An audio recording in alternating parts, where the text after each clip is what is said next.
Mi hermana levantó su copa y dijo: «Salud por los Hernández, excepto por Elena, la fracasada de la familia que solo tiene dinero». Mis padres se rieron. Entonces yo levanté mi copa y dije: «Por la fracasada que dejará de pagar tu boda». Hoy, la casa se siente en paz. La luz del sol de la tarde entra por la ventana, pintando un cuadro de paz que nunca pensé posible.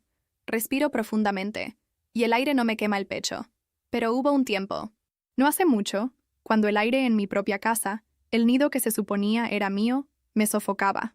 Todo comenzó, o tal vez culminó, esa noche. Soy Elena. Tengo 35 años y, según la mayor parte del mundo exterior, soy una mujer exitosa. Tengo mi propia empresa de organización de eventos, una de esas que planifica bodas y quinceañeras que aparecen en revistas. Gano buen dinero. Tengo un buen departamento en una buena zona de la Ciudad de México. Pero para mi familia, la familia Hernández, yo era simplemente la fracasada. ¿Por qué? Porque a sus ojos, a los 35 años, sigo soltera, sin hijos y completamente dedicada al trabajo, en lugar de haber encontrado una buena pareja y formado una familia real. Lo que convenientemente olvidaban, o pretendían olvidar, era que esta fracasada había sido el pilar financiero de la familia durante años.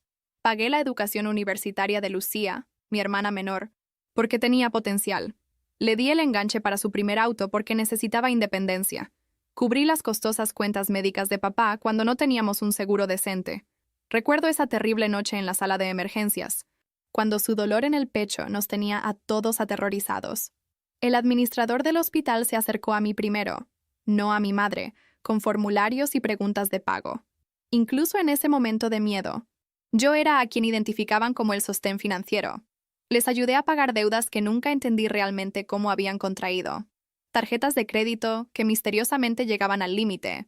Préstamos de los que solo me enteré cuando necesitaron rescate. Nunca cuestioné las razones detrás de estas emergencias financieras. Eran familia, y la familia ayuda a la familia. Ese era mi mantra. Creía en la familia con un fervor que ahora me avergüenza. Creía que el amor significaba sacrificio, que darte unía, que algún día verían mi valor más allá de mi chequera.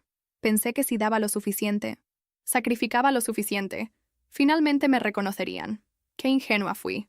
Qué desesperadamente me aferré a la fantasía de ser valorada, cuando todo lo que veían era un cajero automático conveniente sin límites de retiro. La cena de compromiso de Lucía y Miguel fue el escenario perfecto para el acto final de esa obra familiar. La casa de mis padres estaba deslumbrante. Mamá había pasado semanas preparándose, llamándome casi a diario para contribuciones financieras. «Elena, necesitamos ordenar las sillas especiales», decía. O, «Elena, la familia de Miguel espera champán premium, no el regular». Cada llamada terminaba con una notificación de transferencia bancaria en mi teléfono. Mamá se había esforzado mucho, obsesionada con hacer que todo se viera perfecto para la familia de Miguel, que son de buena sociedad. El tipo de familia con la que mis padres siempre habían aspirado a conectarse. Adinerada, tradicional, con dinero viejo y nombres más viejos. Había flores por todas partes, lirios y orquídeas importados que yo había pagado, arreglados por el florista caro que mamá insistía era el único aceptable. Las velas parpadeaban en portavelas de cristal que habían sido comprados específicamente para esta ocasión, con mi tarjeta de crédito, y ese aroma inconfundible de la paella especial de mamá flotaba en el aire. Una receta que había aprendido en la clase de cocina que le regalé la Navidad pasada, que solo hacía para ocasiones grandiosas. Los ingredientes, por supuesto, habían sido entregados ese día, cargados a mi cuenta. El sonido de risas y conversaciones llenaba el comedor, creando una burbuja de aparente felicidad, una fachada perfecta que me había costado casi 3 meses de ganancia de mi empresa. Todos estaban ahí.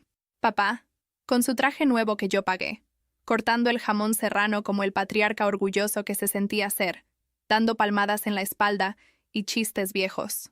Mamá, elegante, sirviendo vino con una sonrisa tensa, dejando caer indirectas sobre lo difícil que era organizar todo.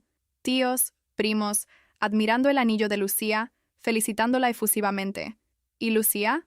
Lucía estaba radiante, como siempre. Mi hermana, la princesa de la familia. Con su sonrisa perfecta, su cabello impecable, su novio Miguel a su lado, mirándola como si fuera el sol. Hablaban de la boda, los planes, la luna de miel, planes que sabía saldrían, en gran parte, de mi cuenta. Habían decidido hacer todo a lo grande. El mejor lugar, el catering más caro, la banda de música de moda. Y yo, la fracasada, pagaría la cuenta. Estaba sentada en una esquina de la mesa larga, tratando de sonreír, asintiendo, respondiendo preguntas superficiales. Sentí esa punzada habitual en el estómago, esa sensación de estar físicamente presente pero emocionalmente ausente, como una invitada pagada en la historia de mi propia familia. Cada cumplido a Lucía, cada mención de la boda, era un recordatorio de mi papel secundario, el de la hermana rica que patrocina pero no participa en la vida real. La tensión subyacente, invisible para Miguel y su familia, pero palpable para cualquiera que conociera a la familia Hernández, vibraba en el aire.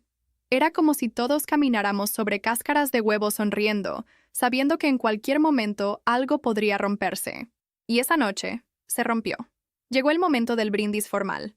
Papá se aclaró la garganta y levantó su copa, diciendo las palabras esperadas sobre la felicidad y el futuro. Luego fue el turno de Lucía. Se puso de pie, en su vestido de seda que yo también había pagado, y levantó su copa con esa sonrisa que podría encantar al diablo. El comedor se quedó en silencio, expectante, y entonces dijo las palabras que se grabaron en mi alma como ácido. Salud por la familia Hernández, por nuestra familia, por los éxitos, por el futuro, por el amor. Salud por todos. Hizo una pausa, su mirada encontrando la mía a través de la mesa, y su sonrisa se ensanchó cruelmente. Excepto por Elena, por supuesto, la fracasada de la familia que solo tiene dinero. Un silencio momentáneo, tenso, flotó en el aire. Y entonces, la risa de mis padres, una risa aguda, burlona que sonó como cristal rompiéndose dentro de mí. Mamá soltó una carcajada y asintió. Papá se rió entre dientes y le dio una palmada en el brazo a Lucía. Algunos tíos rieron nerviosamente, sin entender completamente la crueldad, pero siguiendo la corriente familiar. Sentí que me ahogaba. Mi pecho se apretó como si me hubieran envuelto alambre de púas alrededor de los pulmones. Las palabras de Lucía no eran una broma. Eran una bofetada pública, validada por mis propios padres. En ese instante, algo dentro de mí hizo clic. No era solo dolor. Era una furia helada, una claridad brutal. Vi toda mi historia con ellos desplegarse ante mis ojos. Los sacrificios ignorados, el desprecio disfrazado, la explotación constante, que solo tiene dinero. Esa era mi definición para ellos. No mi esfuerzo, no mi éxito profesional, no mi apoyo incondicional. Solo el dinero que les daba. Bajé mi copa. La levanté de nuevo lentamente. Mis manos temblaron ligeramente, pero mi voz, cuando hablé, fue sorprendentemente firme, clara. Silenció todas las risas. Y yo, dije, mi voz resonando en el silencio ahora total del comedor. Miré directamente a Lucía, luego a mis padres, cuyas sonrisas se habían congelado en sus rostros. Brindo por la fracasada. Hice una pausa. La tensión era palpable. Podía oler el miedo incipiente mezclarse con el aroma de paella y las flores. Terminé mi brindis con una calma aterradora. Por la fracasada que dejará de pagar tu boda. La reacción fue instantánea. Ya no había risas. Había un silencio sepulcral, roto solo por el sonido de alguien tosiendo incómodamente. Los rostros de mis padres y Lucía palidecieron. Sus ojos se abrieron con incredulidad, luego con ira. Miguel se veía completamente perdido. Nadie dijo nada. El ambiente se volvió denso, opresivo. La burbuja de felicidad perfecta de la familia Hernández había explotado en 1000 pedazos. Puse la copa en la mesa cuidadosamente. Me puse de pie. Todos me estaban mirando. Podía sentir el peso de 100 ojos sobre mí. La casa donde crecí de repente se sintió ajena. Cada foto familiar en la pared parecía una acusación. Discúlpenme, dije. Mi voz aún baja pero firme. Parece que he perdido el apetito. Salí del comedor, de la casa, sin mirar atrás. El aire frío de la noche fue un alivio en mi rostro ardiente. Me subí a mi auto y manejé sin rumbo por un rato. Las palabras de Lucía y la risa de mis padres repitiéndose en mi cabeza como un eco cruel e interminable. Mi pecho aún estaba apretado, pero debajo del dolor, la rabia crecía, fuerte y clara. Ya no era solo dolor. Era determinación. Llegué a mi departamento y colapsé en el sofá. Las fotos enmarcadas en mi pared, imágenes de reuniones familiares, cumpleaños, fiestas, parecían burlarse de mí ahora. En una de ellas, Lucía y yo estábamos brazo con brazo en su graduación universitaria, ambas sonriendo. Había estado tan orgullosa ese día, sintiendo que había ayudado a lograr algo importante. Ahora la foto se sentía como evidencia de mi propia devoción ciega a una mitología familiar que había creado en mi cabeza. Las lágrimas vinieron entonces, calientes y amargas, corriendo por mi rostro y empapando el cuello de mi blusa cara, otra prenda que había comprado para impresionar a mi familia en la cena, para de alguna manera probar que no era la fracasada que pensaban que era. Lloré por la niña que siempre quiso la aprobación de sus padres, por la pequeña Elena que traía a casa calificaciones perfectas solo para que las vieran casualmente, mientras los logros mediocres de Lucía se celebraban espléndidamente. Lloré por la hermana que creía en el vínculo de sangre, que defendía a Lucía contra los matones de la infancia y después pagaba sus deudas sin cuestionar. Lloré por la mujer que se permitió ser usada, que había medido su valor por cuánto podía dar, cuánto podía soportar. Lloré por la humillación, por la injusticia, por años de sacrificios invisibles. Lloré hasta que no me quedaron lágrimas, hasta que el agotamiento me dejó vacía. Pero en ese vacío, algo nuevo comenzó a crecer. Una resolución fría y dura como el diamante. Ya no iba a ser la fracasada. Ya no iba a ser la cartera. Ya no iba a permitir que me pisotearan. Mi fracaso a sus ojos era mi libertad para mí. Y mi dinero, que tanto despreciaban cuando venía de mí pero querían tanto cuando iba hacia ellos, se convertiría en mi herramienta. El teléfono comenzó a sonar. Mensajes. Llamadas. Ignoré la primera ronda. Mi teléfono vibró incesantemente durante toda la noche, iluminando la oscuridad de mi recámara cada pocos minutos. Para la mañana, tenía 37 llamadas perdidas de mi madre, 23 de Lucía y una docena de mi padre. El grupo de WhatsApp familiar, usualmente inactivo excepto cuando alguien necesitaba dinero, había explotado con mensajes, la mayoría dirigidos a mí, cuestionando mi cordura, mi lealtad, mi decencia básica. Sabía lo que venía. Intentos de minimizarlo, de culparme, de manipularme para que retractara mi declaración y abriera mi cartera una vez más. Revisé las notificaciones sin abrirlas, viendo lo suficiente de cada vista previa para entender sus tácticas. Elena, ¿cómo pudiste decir eso? Todos están conmocionados. Los padres de Miguel ahora piensan que somos disfuncionales, decía uno de mamá. ¡Qué vergüenza nos hiciste pasar! Otro mensaje de mamá, enviado a las 3:14 am, probablemente después de haber tomado demasiado del vino caro que yo había proporcionado para la cena. Era una broma, Elena, siempre tan dramática. Venía de Lucía, acompañado de emojis de ojos en blanco, como para subrayar lo irrazonable que estaba haciendo. Necesitamos hablar. Tu actitud es inaceptable. De papá. Su mensaje desprovisto de cualquier reconocimiento de que tal vez, solo tal vez, era su actitud la que finalmente se había vuelto inaceptable para mí. Borré los mensajes sin responder. No les debía nada. Ni una explicación, ni una disculpa. Lo primero que hice al día siguiente fue llamar a Sofía. Sofía es mi mejor amiga de la universidad. Siempre me decía, Elena, no les debes nada. Estás construyendo tu vida mientras ellos viven de la tuya. Sofía, con su voz calmada pero firme, escuchó mi historia. No mostró sorpresa. Lo hicieron, ¿verdad? Sabía que cruzarían la línea tarde o temprano. Su validación fue como una bomba. Me hizo sentir que no estaba loca, que no había reaccionado exageradamente. Me dio el primer consejo práctico. Documenta todo, Elena. Cada transferencia, cada mensaje, cada email donde te piden dinero. Necesitas tener todo por escrito. Pasé los siguientes días inmersa en estados de cuenta, emails viejos, conversaciones de WhatsApp. Mi mesa del comedor desapareció bajo montones de papeles impresos. Secciones resaltadas brillando neón contra el fondo blanco. Cada documento representaba un momento cuando había elegido la obligación familiar sobre la autopreservación. Era un viaje doloroso a través del pasado. Un recuento de cada vez que dije sí cuando debería haber dicho no. Cada vez que transferí dinero sin cuestionar el propósito. Cada vez que acepté explicaciones vagas porque desafiarlas se sentía desleal. Cada transferencia era una puñalada. 20,000 pesos para la colegiatura de Lucía en esa universidad privada en la que insistió asistir, aunque tenía becas para universidades públicas perfectamente buenas. 45,000 para el enganche de su auto europeo, cuando un modelo nacional le habría servido perfectamente. 80,000 para las cuentas dentales de papá porque insistió en ese dentista de celebridades que trataba a estrellas de telenovelas. 150,000 para el viaje familiar a Cancún, donde tenía una habitación para mí sola, pero de alguna manera terminé pagando por las acomodaciones, comidas y excursiones de todos. Mirar los números desnudos en los estados de cuenta, sin la manipulación emocional que típicamente acompañaba las solicitudes, fue iluminador y devastador. Ver las cifras juntas fue abrumador, columna tras columna de transferencias salientes, cada una descrita con una etiqueta bancaria rápida y clínica que despojaba la culpa y obligación que las había provocado. Transferencia a L. Hernández. Pago, servicios hospitalarios.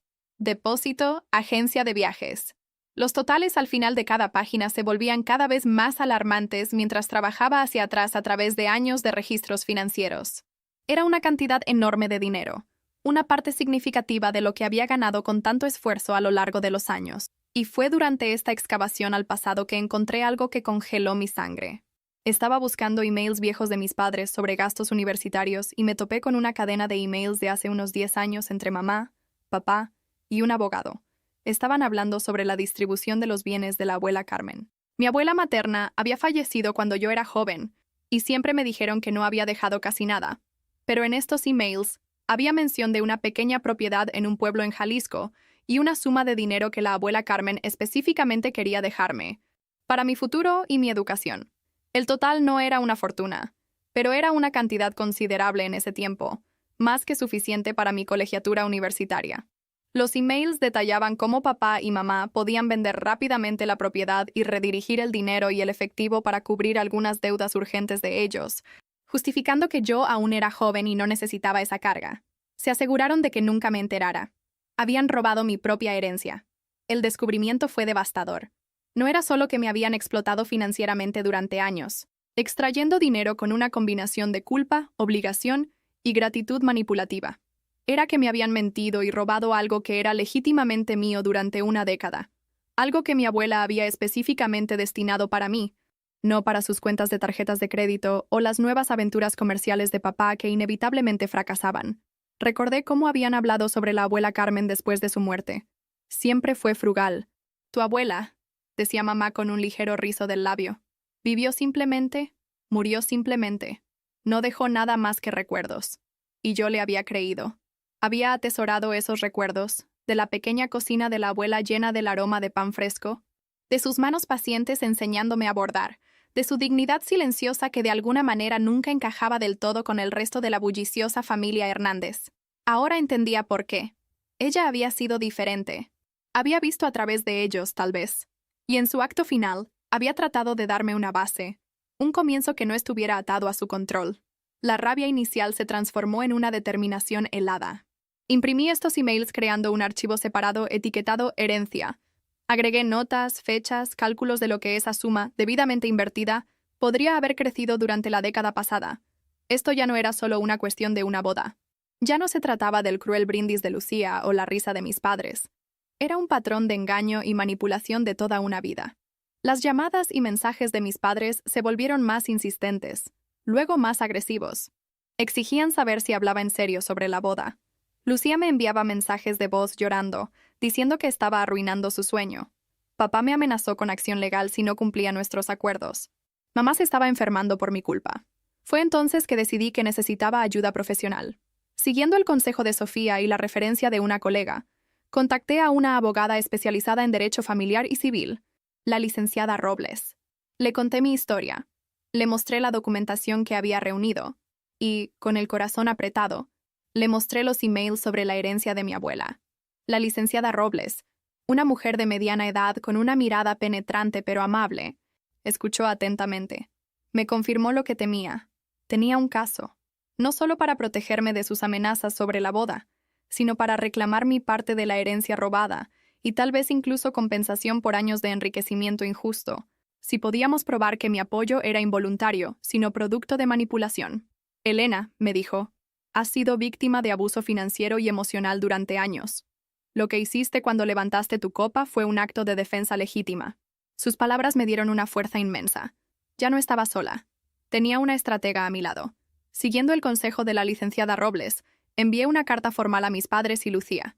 Pasé horas redactándola con la abogada, eligiendo cada palabra cuidadosamente. Decidimos usar papel pergamino pesado con el membrete de mi empresa, un recordatorio de mi éxito profesional que ellos tan fácilmente desestimaban. La carta llegó por correo certificado, requiriendo una firma para la entrega. Después me enteré por una prima comprensiva que la mano de mi madre tembló al firmarla, tal vez ya sintiendo que esta no era una comunicación típica de su hija confiable. Una carta fría y directa, no emocional, no suplicante, factual y resuelta, con la voz firme de alguien que ha despertado de un largo hechizo de manipulación. Notificaba que retiraba mi apoyo financiero para la boda. Detallaba la historia de mis contribuciones pasadas con cifras exactas y fechas, y mencionaba, de pasada, que estaba consciente de la situación con la herencia de mi abuela y que buscaría consejo legal para recuperarla. La licenciada Robles había sugerido este enfoque. No liderar con el tema de la herencia, sino incluirlo como una advertencia, un disparo de advertencia. La carta no era una amenaza, era una declaración de independencia y hechos. Enviar esa carta desató el verdadero terremoto. La reacción de la familia Hernández no fue de negociación o entendimiento, fue furia desatada, una tormenta de rabia que confirmó todo lo que la licenciada Robles me había advertido. Cuando las personas están acostumbradas a controlarte, me había dicho durante una de nuestras reuniones, sus ojos serios detrás de gafas elegantes, reaccionan con ira desproporcionada cuando ese control es amenazado. Prepárate. A pesar de su advertencia, la intensidad de su respuesta me sorprendió. Dentro de horas de recibir la carta, comenzaron los ataques. Amenazas por teléfono, mi padre llamando a la línea de mi oficina repetidamente hasta que mi asistente, alarmada, preguntó si debería bloquear el número. «No sabes lo que estás haciendo», gruñó durante la única llamada que contesté, su voz arrastrando ligeramente, sugiriendo que había estado bebiendo. «Te vas a arrepentir de esto, Elena. La familia es todo. Sin nosotros, no eres nada». Mensajes de texto llenos de insultos inundaron mi teléfono. Mi madre, usualmente tan cuidadosa sobre las apariencias, envió párrafo tras párrafo de vitriolo, cuestionando todo desde mi estabilidad mental hasta mi carácter moral. «No es de extrañar que estés sola», decía un mensaje. «¿Quién podría amar a alguien tan fría y desagradecida?» Lucía alternaba entre súplicas lacrimosas y ataques viciosos, a veces dentro del mismo mensaje. «¿Cómo puedes hacerme esto?», seguido inmediatamente por «siempre has estado celosa de mí, de lo que tengo que tú no pudiste conseguir». Elena se ha vuelto loca. El dinero se le subió a la cabeza. Quiere arruinar a su propia familia. Era doloroso. Cada mentira, cada puñalada por la espalda, se sentía como sal en la herida. Algunos parientes que apreciaba comenzaron a distanciarse. Amigos mutuos me miraban extrañamente. Sentí que mi reputación, tan arduamente ganada, estaba siendo atacada por aquellos que deberían protegerme, y entonces vino el segundo golpe, el que casi me derribó. Recibí un mensaje de Laura. Laura es mi prima hermana, casi de mi edad. Siempre fuimos un poco cercanas, confidentes en las reuniones familiares, quejándonos juntas de las locuras del tío y la presión familiar. Pensé que me entendería, que estaría de mi lado. Le había contado a grandes rasgos lo que estaba pasando. Me envió un mensaje, supuestamente de apoyo, pidiendo detalles. Ingenuamente, le conté más. Le envié capturas de pantalla de algunos mensajes de mis padres, desahogándome sobre mi dolor. Un par de días después, recibí una llamada furiosa del tío Carlos, el papá de Laura. Me gritó, repitiendo las mentiras que mis padres habían estado diciendo, agregando insultos. Mencionó cosas que solo le había dicho a Laura. Mi corazón se hundió. Laura me había traicionado. Había reenviado mis mensajes, mis confesiones vulnerables, a sus padres para que pudieran pasárselos a los míos o usarlos en mi contra. Era la segunda puñalada, pero esta vez venía de alguien que se había acercado fingiendo ser una aliada. Ese fue mi punto más bajo. Entre las amenazas, la difamación, la traición de Laura y el peso de años de dolor, sentí que me ahogaba otra vez. ¿Valía la pena todo esto? ¿Confrontar a mi propia sangre? Me encerré en mi departamento, sin querer ver a nadie. Las voces de mi familia, viejas y nuevas, resonaban en mi cabeza. Fracasada, egoísta, loca.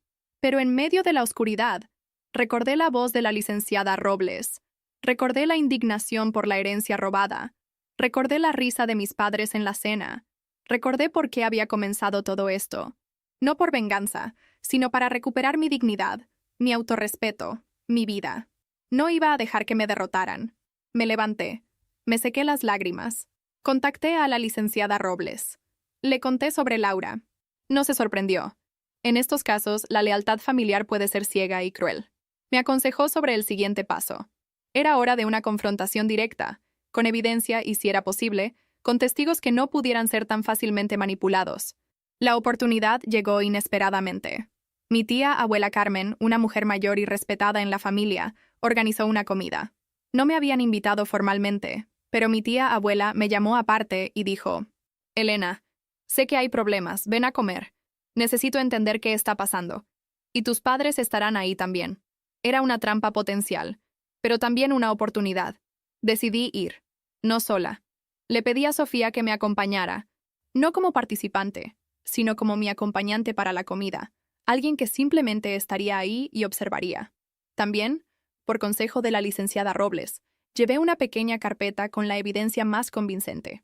Las transferencias bancarias clave, copias de los emails sobre la herencia y un par de los mensajes más ofensivos de mis padres y Lucía.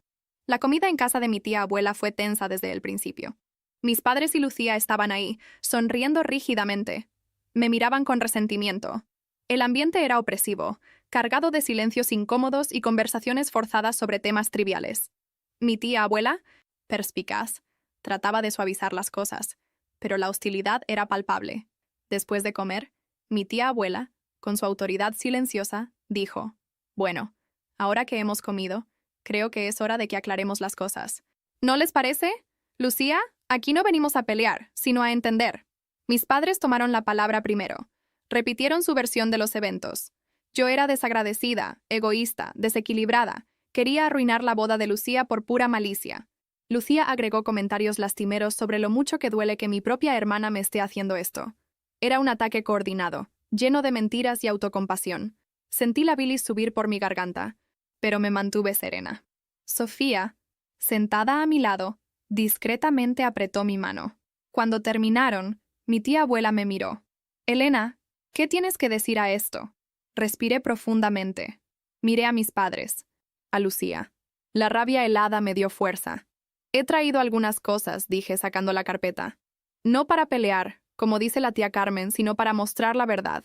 La verdad de por qué llegué al punto de no querer pagar ni una boda más». Comencé. Con una voz clara y firme, aunque mi corazón latía fuerte contra mis costillas y mi boca se había secado completamente, hablé de años de apoyo financiero. Cada palabra se sentía como si la estuvieran sacando de algún lugar profundo dentro de mí, de ese lugar donde había enterrado todo el resentimiento, todo el dolor, toda la furia silenciosa de ser usada mientras era menospreciada. Mi voz, sorprendentemente, no vaciló mientras exponía los hechos de mi explotación. «Dicen que solo tengo dinero», dije, mirando a Lucía, cuyo maquillaje perfecto no podía ocultar del todo las ojeras bajo sus ojos, evidencia de la tensión que las últimas semanas le habían causado. Su anillo de compromiso brillaba en su dedo. Un diamante de 3 quilates que sospechaba ya estaba calculando cómo conservar incluso si la boda se cancelaba. Pero ese dinero es el resultado de mi esfuerzo. Mis madrugadas y trasnochadas construyendo un negocio de la nada. Sin conexiones, sin herencia, solo trabajo, un esfuerzo que usé para pagar tu universidad. Saqué copias de las transferencias y las puse en la mesa baja, los papeles haciendo un sonido suave pero definitivo al aterrizar en la madera pulida. Años de transacciones, casi $500,000 en total solo para su educación. Para ayudarte con tu auto, saqué más recibos. Para cubrir los gastos inesperados de papá, más documentos. La familia de Miguel, que estaba presente, comenzó a verse incómoda. Algunos parientes Hernández miraban con incredulidad. Entonces fui por el golpe más fuerte. Y sobre decir que estoy arruinando a mi familia. Dije, mi voz quebrándose ligeramente por el dolor, pero firme. Ustedes, mamá y papá, me robaron. Robaron mi herencia. Saqué las copias de los emails de hace 10 años sobre la herencia de la abuela Carmen. Se los entregué primero a mi tía abuela. Luego ofrecí copias a otros parientes presentes. La abuela Carmen, mi voz se fortaleció, mirando a mi tía abuela, quería que ese dinero fuera para mi educación, para mi futuro. Ustedes se lo llevaron. Me mintieron durante 10 años. Los rostros de mis padres fueron un estudio de terror y furia. Mamá balbuceaba negativas, papá trataba de arrebatar los papeles de la mesa. Lucía tenía la boca abierta. Y entonces, ocurrió el momento decisivo, el que no esperaba del todo. Mi tía abuela Carmen, después de leer los emails, levantó la vista con ojos llenos de tristeza y decepción, y miró a sus sobrinos. «Es cierto», dijo, su voz clara y serena, pero con un peso de autoridad que nadie podía ignorar. Sabía que Carmen quería dejarle algo a Elena. Pregunté hace años y me dijeron que se había complicado, y que no había sido posible. No sabía que habían hecho esto. Su testimonio, de una persona imparcial y respetada, fue la validación final. La escena se volvió caótica. Mis padres le gritaron a mi tía abuela y a mí, negando todo a pesar de la evidencia. Lucía comenzó a llorar histéricamente, acusándome de arruinar todo. La máscara de familia respetable de los Hernández se hizo pedazos frente a varios testigos. No había remordimiento en sus ojos, solo rabia porque su engaño había sido expuesto. Me puse de pie otra vez. No tengo nada más que decir. La evidencia habla por sí misma. Miré a mis padres y Lucía una última vez. Espero que encuentren una manera de financiar tu boda. Lucía. ¿Y ustedes? Miré a mis padres. Prepárense para escuchar de mi abogada sobre la herencia de la abuela Carmen. Salí de la casa de mi tía abuela con Sofía a mi lado. El aire de la tarde se sintió fresco, purificador. Había temblado, había sentido miedo, pero al final me mantuve firme. Había dicho mi verdad y había mostrado la evidencia. El momento de justicia no fue en un tribunal, sino en el comedor de una tía abuela, frente a parientes. Fue suficiente. Las consecuencias para la familia Hernández fueron inmediatas y dolorosas. La boda de Lucía fue cancelada. La familia de Miguel, al enterarse del escándalo, rompió el compromiso. La noticia se extendió como pólvora en el círculo familiar. Algunos parientes se indignaron, otros simplemente se alejaron de mis padres. Su reputación recibió un golpe considerable. Ya no eran la familia perfecta y unida que pretendían ser. El dinero y estatus que tanto valoraban se vieron afectados.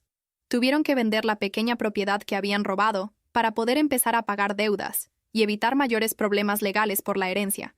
Mi camino no fue fácil después de eso.